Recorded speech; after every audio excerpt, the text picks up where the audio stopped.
Welcome to the 30th episode of Chainet, where we learn from builders before the machines take over. I'm your host, Rachit Magon, and today we're talking about something every Shopify merchant or Shopify dev is asking, that what does Shopify's new AI actually mean for us, right? So Shopify has just released more than 150 different features, and those are mostly all of them are AI features. People are literally going crazy over them. There are influencers talking about it. There are people hyping it up, saying that it can basically act as a full blown agency. People are saying now that you can open your Shopify store and start earning millions in months. Of course, these are all there might be some truth to it, but we're actually gonna find out with someone who's managed more than 166 Shopify stores, has a 25% team, and he actually started his agency during COVID, where everyone said that e-commerce agencies were doomed. And while the rest of us are reading press releases and watching Instagram influencers talk about things like Sidekick and Agentic storefronts that Shopify is working on, Hitesh, our guest today, is watching this AI rollout in real time across hundreds of merchants. So let's welcome. Let's start with your story. Began selling click to call and click to chat services to merchants, and then, of course, bigger merchants. And you've been at it since really long. So you've seen the time when there were a lot of platforms, right? There was Volusion, there was BigCommerce, there was Shopify, there was this kind of a platform wars. And then I think eventually Shopify has, of course, taken the lead. So give us some thoughts about that and take us back to the moment when you actually started the thought that, okay, now I need to start my own agency. When I landed up with my job as a business development representative, so I used to sell click to call and click to chat services, and that was on behalf of ATG, which was later acquired by Oracle. Right. So the things were different, right? You did not have a lot of plugins, a lot of apps that you can simply install on your website and you're done. It was not that era. So Correct. you had to actually search for softwares that meet your needs and accordingly have them configured through a developer. It was not a DIY Right. approach which we have today. So Correct. it was quite different, right? We used to contact enterprises and tell them this will increase customer loyalties and all that stuff. Finally, we used to get them to purchase our services. It was that journey, and then we moved This was into which year? this was in 2010, 11, Wow, right. right? And then I the would have been in SaaS-based school at that e-commerce time. started. Right. And then the era of SaaS-based e-commerce started. So Volusion came into picture, Right. BigCommerce, Shopify. So like Shopify breaks all the bars, right? So now Of Shopify has course. 2 million plus stores. Very good, right? The other were left behind. Part of the story. So the thing is, like, we used to work with all those technologies at that time. We used to serve the clients, and Right. the clients were pretty happy. The strategy that kind of Shopify followed was almost like Apple did. So they had a phone plus the app on the App Store. So similarly, Shopify has the website and you have App Store where you can install the App Store. Right. So two successful companies, almost a similar story, you can say. Yeah, one of the reasons is the App Store, of course, Right. which is the app ecosystem that they have. They have 12,000 plus apps. And the partner network. So the partner network was Correct. very strong, right? I met Vargab in 2014 when he was just starting to expand Shopify in India, right? And today I see the kind of efforts that he has put in, and Right. the way he has expanded the whole partner ecosystem is amazing. Seeing all of these platforms grow. And then during COVID, I think there was a pivotal time in your life, right? You went from zero to managing 166 stores, but most people would say COVID was perhaps the worst time to start something of your own, right? There was so much unpredictability in the market. What did you see at that time that others did not? So I was switching from one job to another. Right. I didn't know whether I will start something of my own. Like you said, companies were not able to predict whether they'll get more business or they can hire Exactly. more people. So they did Or not shut hire me. down, right? Even survive. They were Yeah, even survive, right? So they didn't hire me, right? And so right. I started this, right? I got into this and I slowly realized that more and more people, so they wanted to go online because they want to sell, they want to survive, everything they want to do, right? They want to get into the business again because shutting down their shops, online shops, physical shops was a big pain for them. So that's how the journey started, right? And it's shaped into a company. Company got registered in September, and then it's been 5 years. I've been continuing to help people, providing them the right kind of solutions to help them grow, right? Don't wait for. So AI has been around for um, quite a bit of time, right? So it's not a new Mhm. thing to happen, but these features were quite big, wherein the clients can just think of a solution, type it, and get the solution right into their dashboard, right? So it's using Right. Sidekick or any other frameworks that they have launched, right? So it kind of like comes to the agencies, like whether Shopify wants to build more of a DIY engine, they don't want agencies, but that's not the right thing to say judge, right? Because it's Right. not about you get the whole toolkit, but then you should be able to know how. That's the main thing. So if you have the experience, you have the right kind of skill set, then you will be able to work with the AI and make things happen the way you need it. So that's one thing that I'm really positive about, right? So people do get the like these features with AI, but if they're not able to use it the right way, then it's not going to work. So the agencies that are selling their services are furniture stores, Hmm. and the agencies who are selling the solutions, or rather proposing the solutions, are the interior designers. So they would first understand what your needs are, understand what your business objective is, right? And then they'll tell you these are the solutions that are right for your business, and if you implement them in the right manner, it's going to provide you the right results. Right. Correct. So for a And if you just merchant. develop the website for them and done, that's not going to work. So like if you if you're trying to judge someone based on the budget, then it's not going to Hmm. work, right? Right. But if you are trying to speak to someone, and if you speak to an agency, and if they try to ask you more questions and then provide you the pricing or a proper scope of work with the right quotation, what you're looking for, and then they provided you the solution. Question.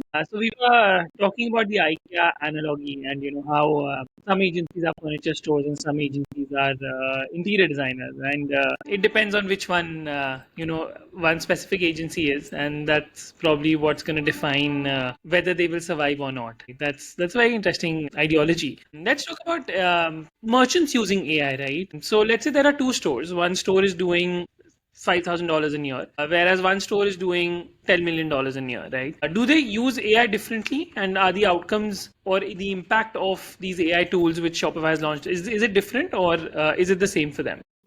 Different approach using AI, right? Some use AI to validate what they say is the right thing to do, right? Some of them will try to research who the right kind of agency is on AI, right? And someone will say, find out what the right solution is, and then put up a job somewhere in the marketplaces saying this is what I would need done, right? And yeah, so people use AI differently for each type of business they are into, or each type of different solutions that they require. There's no specific trend, I would say, between someone who is doing less revenue as compared to doing a higher side of revenue, but the clients who are doing a higher side on the revenue, they are quite mature in understanding that AI cannot do everything for them. They will have to hire Right. someone. Correct. Correct. Yeah, I think that makes sense. But give me a little more concrete example of how a merchant tried to use Shopify AI, and initially it looked brilliant, but in production it failed. Yeah, so I was approached by a client, right? He was in Germany, right? He wanted to develop his website, right? So he said, like, I want to develop this kind of website. I said, okay, we can do it. Right. And suddenly he vanished. And thereafter, he approached me a few weeks later saying, I've already developed whatever was needed. I used ChatGPT to do all of that. I did it. So I said, very good. Right. So he said, I need some tweaks to it. So I said, okay, let's go on a screen sharing call. Show me what you've done. And accordingly, I can see what you've done and we can try to optimize it. So now, and I can see there are all sections with custom liquids and each one has static HTML codes and static AI codes from ChatGPT. Now, right, I told him that this is impossible to optimize because you've not followed any framework, you've not followed any methodology to develop the solution that is required for this, right? You've just used AI code, HTML, CSS, and pasted it right here. So this is very impossible to work with. She told me, no, like you'll have to help me. I said, no, we won't be able to really help you. If you need a whole theme rebuilt, definitely we can do it in the right manner. And that's, I think that's what I've been seeing with vibe coding as well, right? You can reach to 95% and you feel that, there are just these three things which are not working. And if I'm able to fix it, then I'll have everything ready. But those three things will need you to write the whole thing from scratch, right? So it's great for MVPs and, for showcasing your idea that, okay, this is something which I dream of, but it's still very far from production ready code, right? On versus like I use cursor to write code, it really helps, but then you need to make sure that it's following the right thing, it's following the right panel. You need to have that knowledge and then you can use AI to implement whatever you want. It's very interesting that there's a similar thing on the Shopify AI side as well. What about on the buyer side? Like there are, like on the storefront side, there are a lot of new AI tools coming up, right? So what AI features are stores using on the storefront side? On the storefront side, there are features like AI chatbot that people are using. So we use a tool called Timmy AI that works really well. We can give the AI all sort of documents and give them all the understanding about our product, about the specifications, details, and everything. And the AI understands it and accordingly responds to the customer. So that way you have less number of customer queries coming to you and more satisfied customers. Very interesting. And but do these AI chatbots actually help increasing like sales conversions? And I've seen a lot of claims, but do they actually help? Yes, definitely. They help.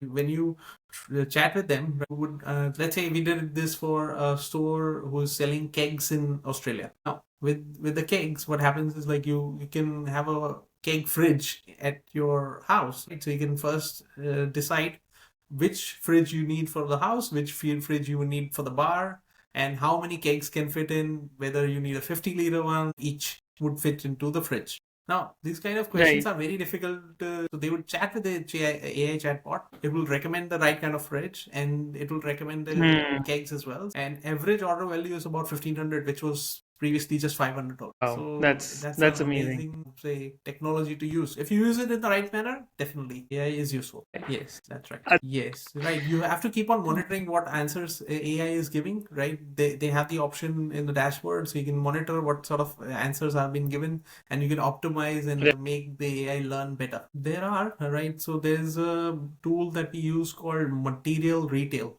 It connects with your catalog and it generates meta fields based on the product attributes. Interesting. That way, if the people are searching for, I need shoes, 7 size, and that's for men. So it will deliver the right kind of results to that search because you have the right kind of meta fields and product attributes that are mentioned to the product. Meta fields help you with everything. So it helps you with the search on the website. It helps you filter out the products. It helps you categorize the products and all sort of things. So meta fields are like, there are different uses of meta fields. So you can use them when you're using like a reviews app. It's a reviews app will store your number of stars into the meta field. So it's like a temporary field or an additional field on top of the fields that Shopify allows you to have. Yes. For customer service, as I said, Timmy AI is the one that we have been using, right? That has worked out pretty well.